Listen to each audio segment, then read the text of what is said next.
I was suffocating. Not metaphorically, literally. My lungs had given out again, tightening like fists, and every breath felt like trying to inhale through a straw. The oxygen tube was my lifeline, until Hannah tore it from my face. "Stop faking it," she hissed, her voice a cold blade against my skin. Her freshly manicured nails scratched my cheek as she yanked the tube free. "You just want attention." Air vanished. My chest collapsed inward, like a crushed soda can. I clawed at the empty space, vision spotting black, throat making desperate, ragged sounds I didn't recognize. Animal sounds. I gasped and gagged and begged for help without words. My parents stood 3 feet away, silent. My mom crossed her arms like I was embarrassing her. My dad looked down at his phone, tapping with one hand, sipping hospital coffee with the other. Not one step forward. Not one word of concern. I reached for them, hand trembling, lips blue, heart screaming, "Help me. Please. I'm your daughter too." Hannah rolled her eyes. "See? She's fine." And that was it. That was the moment something in me broke. Not just my ability to breathe, but something deeper. Something that had believed foolishly that one day they'd see me. That nearly dying might be enough. It wasn't. I lay there, gasping like a fish out of water, abandoned in plain sight. My family didn't see me suffering. They didn't want to. And in that brutal silence, I finally understood.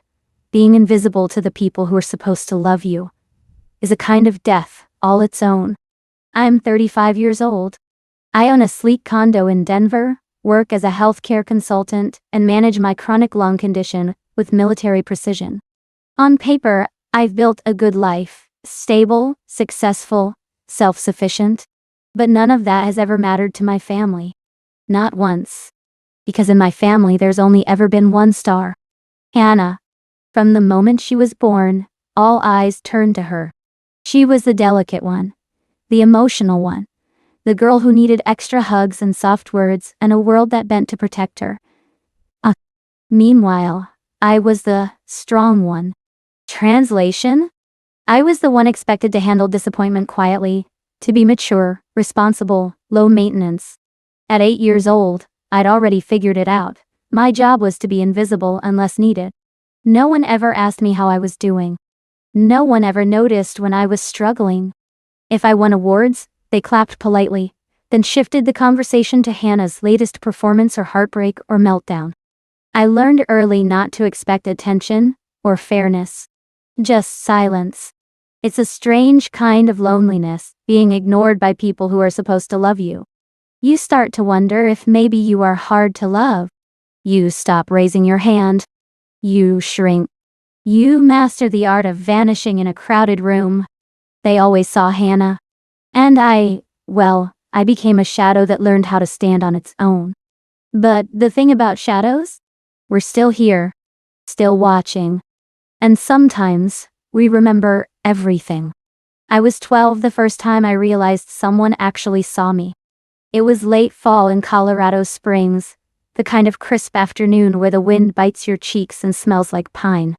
I'd been crying behind Grandpa Charles's tool shed, trying to muffle the sounds so no one would hear. My parents had forgotten my birthday, again. Hannah had a dance recital, and apparently that mattered more. I remember the crunch of gravel under his boots before I saw him. He didn't say anything at first. Just sat down beside me in the dirt, like it was the most natural thing in the world. His hands were rough from decades of carpentry, but they were gentle when he reached over and wiped the tears from my face. "April," he said quietly, "you're a gem hidden in darkness. One day, the light will find you." I didn't fully understand what he meant back then. I was just a kid who wanted a cake and maybe someone to say, "Happy birthday." But that sentence rooted itself so deep in my heart, it's echoed there ever since. He never tried to fix the family. Never told my parents to treat me better. But he saw me. That mattered.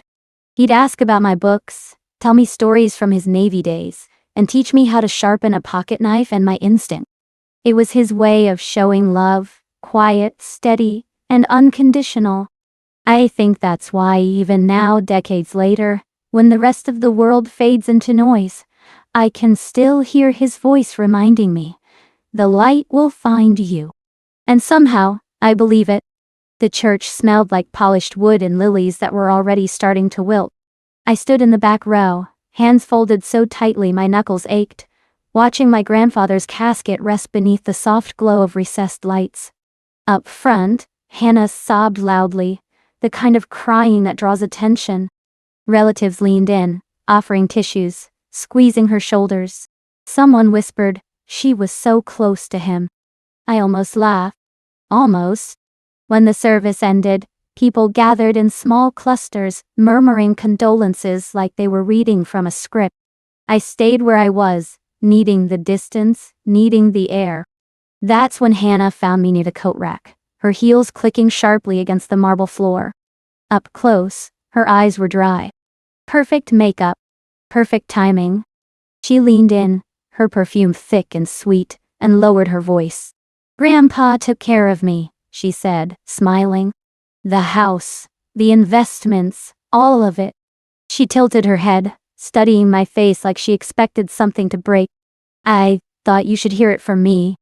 My chest tightened, but I didn't react. Years of practice had taught me how to hold my expression still, how to swallow words before they escape. Hannah reached out and patted my cheek, slow and deliberate, like you'd comfort a child who didn't understand the rules of the game. Some of us were actually there for him, she added. I wanted to scream. I wanted to tell her about the Sunday phone calls, the books we read together, the way my grandfather asked about my work and actually listened. I wanted to remind her that love isn't measured by appearances. Instead, I nodded. I always nodded. As she walked away, blending back into the crowd, something burned quietly in my chest. Not grief. Not shock. A contained, disciplined fury. The kind that waits. I woke up in a haze of fluorescent light and wires, my chest rising only because the oxygen tube forced it to. Everything hurt. My ribs, my throat, even my pride. They'd rushed me to St. Mary's after I collapsed in my Denver apartment, struggling to breathe. Co-PD. The altitude. Stress. My body just gave out. When my family arrived the next morning, I expected concern. At least a little worry. But my mother stood at the foot of my hospital bed, arms crossed like I'd just ruined her lunch plans. April, she sighed. You always make things more complicated than they need to be. Complicated. That's what she called my lungs shutting down. My father glanced at his phone, mumbling something about the will reading scheduled for later. Apparently my medical crisis had really messed up their estate timeline. And then, there was Hannah. She didn't even look at me. Just stared at her manicure like it had something to say. She's probably faking it, she said flatly. She's always loved attention. I opened my mouth, trying to explain that my oxygen levels had tanked. That the ER doctor said I was lucky I'd made it in time. But the words caught in my throat, drowned out by the beeping machines and the thick fog of disappointment. No one asked how I felt. No one held my hand. No one stayed. They left to handle the paperwork. And just like that, I was alone. Again. Hooked up to machines, barely able to breathe. But somehow, that still wasn't enough for them to see me. I didn't see Dr. Keller enter the room at first. All I knew was the sudden, terrifying absence of air.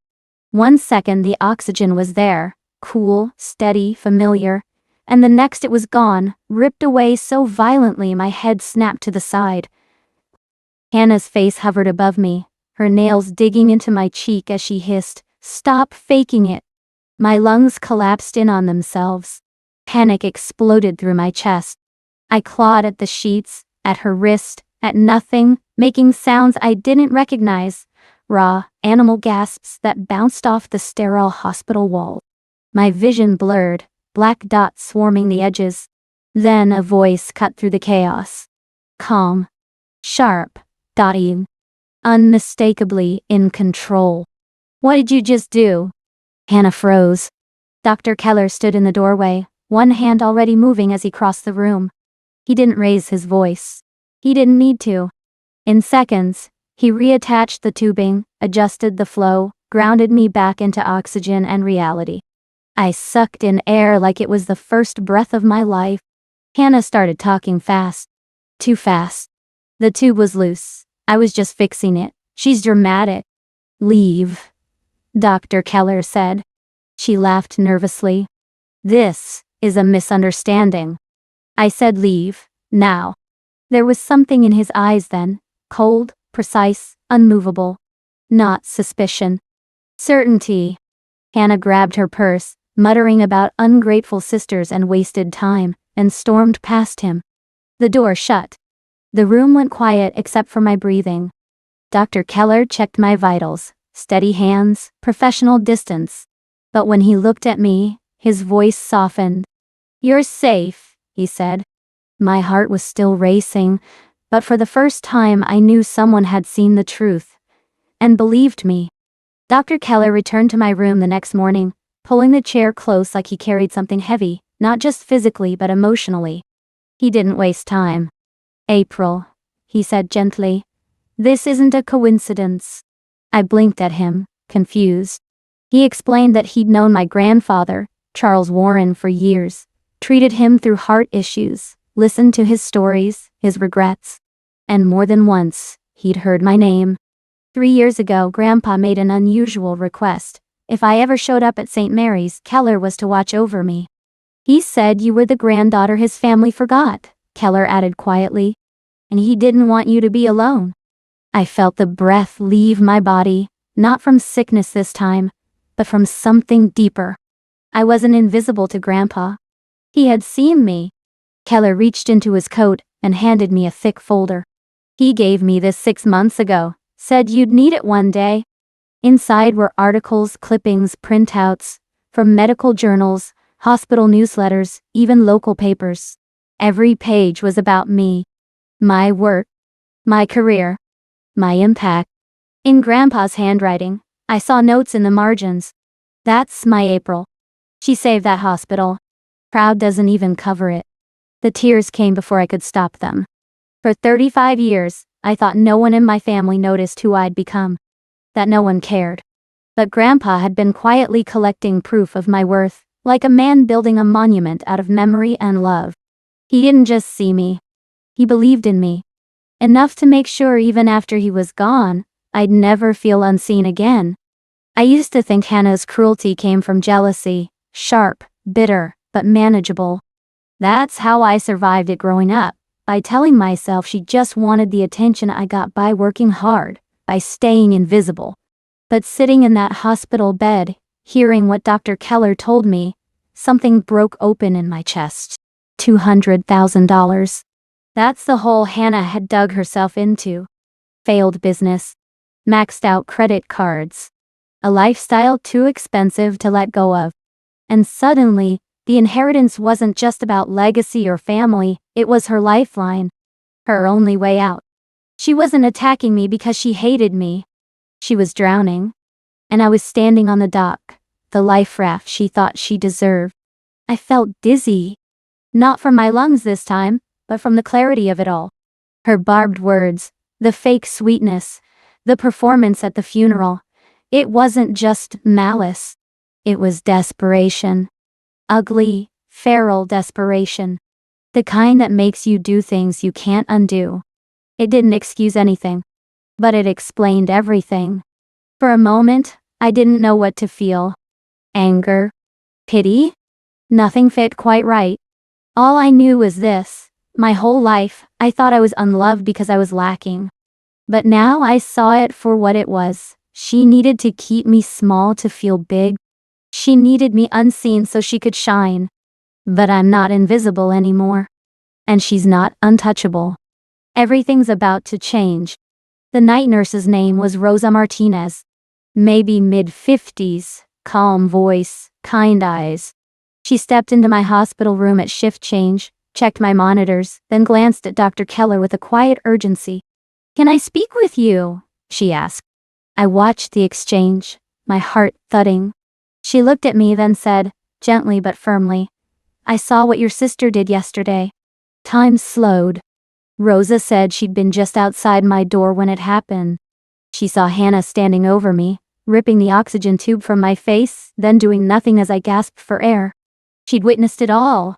Then Rosa looked straight at me. That wasn't the first time something felt wrong. She took a breath and continued. I was on duty the night your grandfather passed. Hannah showed up late, around 11, insisted on being alone with him. I thought it was sweet until the monitors went off. I ran in and found the breathing tube had shifted. Not fully removed, but off. And Hannah. She was just sitting by the window, calm, watching. The room spun. I told my supervisor, Rosa added, her voice low. But with elderly patients, things get brushed off, equipment moves. Accidents happen. But April, she paused, your grandfather was doing better. He was stable before she came. A cold shiver passed through me. I wasn't just paranoid. I wasn't imagining it. Someone else had seen what I couldn't bear to believe. And finally, someone was willing to say it out loud. For the first time I realized, I might not be crazy. But my sister, she might be dangerous. The lawyer's office was too quiet, like the air was holding its breath with the rest of us. I sat across from my parents and Hannah, my hands folded in my lap, even though they were trembling beneath the table. Dr. Keller and Nurse Rosa sat beside me like anchors in a storm I'd spent my whole life weathering alone. Thomas Reed, my grandfather's longtime attorney, cleared his throat and began reading.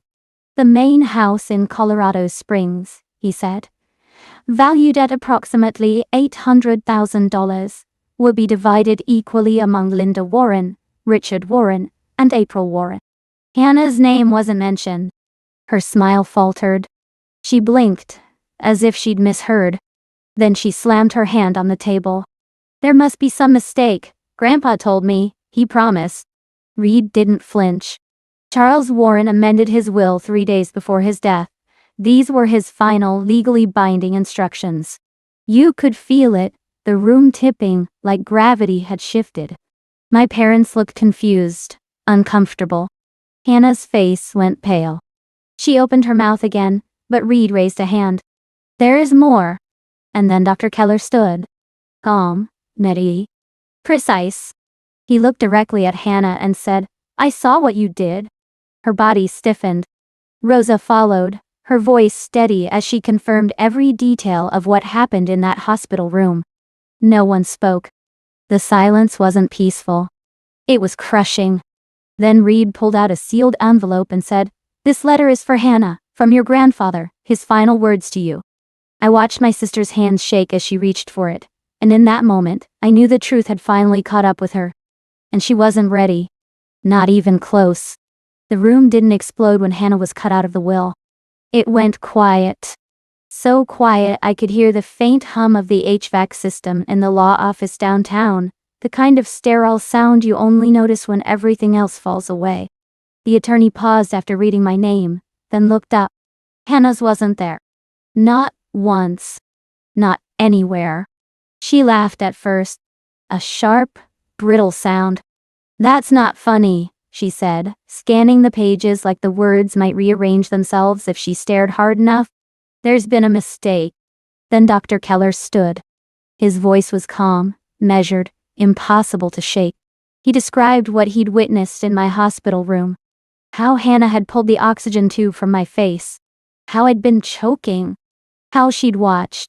Rosa followed him, hands clasped, eyes steady, confirming every detail. No exaggeration. No drama. Just facts. Hannah unraveled in real time. She shouted. She cried. She accused everyone in the room of conspiring against her. She pointed at me like I was the villain, like I'd orchestrated the whole thing just to ruin her life. You believe her? She screamed at our parents. After everything I've done for this family? No one answered. My mother stared at the table. My father's face drained of color. The attorney didn't interrupt. He didn't need to. Hannah's words sounded hollow now, bouncing uselessly off the walls. I didn't say a single thing. I didn't need to. For the first time in my life, I wasn't explaining myself. I wasn't shrinking to keep the peace. I just sat there, breathing steadily, watching the truth do its work. It wasn't revenge. It was something quieter. The moment the mask fell, and no one rushed to pick it up.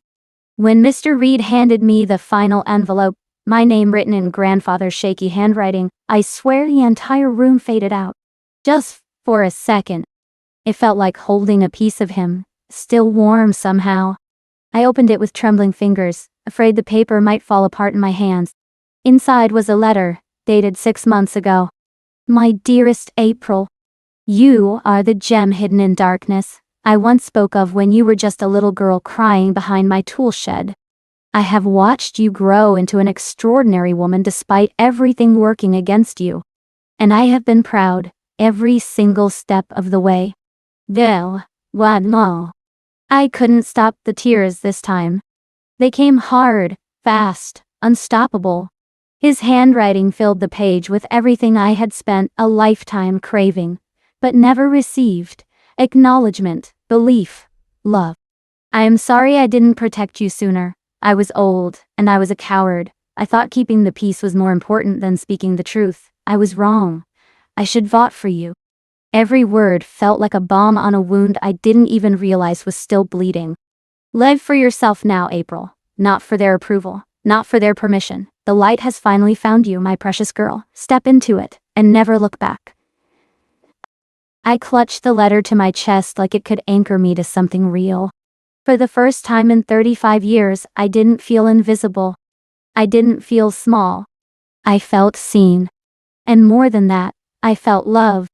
I didn't press charges. Not because I forgave her. Not because I wanted to protect the family name or preserve some illusion of sisterhood. No. I made that decision for me, because I was done carrying her weight on my chest like a second lung that never worked. Hannah had already taken enough from me. My childhood peace. My place in the family. 35 years of being the strong one, which was just code for the invisible one. I refused to let her take one more thing, especially my future. So I told her, calmly, directly, I wouldn't sue her. I wouldn't go after her in court. Not because she deserved mercy, but because I deserved peace. And that meant cutting the last thread that tied me to her. She started to cry, loud, messy sobs that might have once worked on our parents. She called me sis, said she was sorry, begged me not to ruin her life. I didn't flinch. I just looked her in the eyes and told her the truth. You are no longer my sister. We're done. Completely. No phone calls. No holidays. No pretending. I was setting myself free, and she didn't get to follow me into the life I was finally ready to live. It wasn't revenge. It was release. And when she slumped back in her chair, speechless for once, I didn't feel satisfaction. I felt weightless. Forgiveness isn't always about love. Sometimes it's about reclaiming your own breath. And for the first time in my life, I could finally breathe. They sat across from me, suddenly small in the oversized leather chairs of the lawyer's office. My mother's mascara had smudged beneath her eyes, and my father's hands trembled slightly as he tried to smooth the edge of a manila envelope that didn't need smoothing. I didn't know it was this bad between you and Hannah, my mother said softly. I'm sorry, April. We never meant for any of this to happen. We love you, both of you, equally. We did our best. I stared at her for a long moment, letting the silence stretch. Then I spoke, calmly, clearly, without heat. No, you did know. She blinked.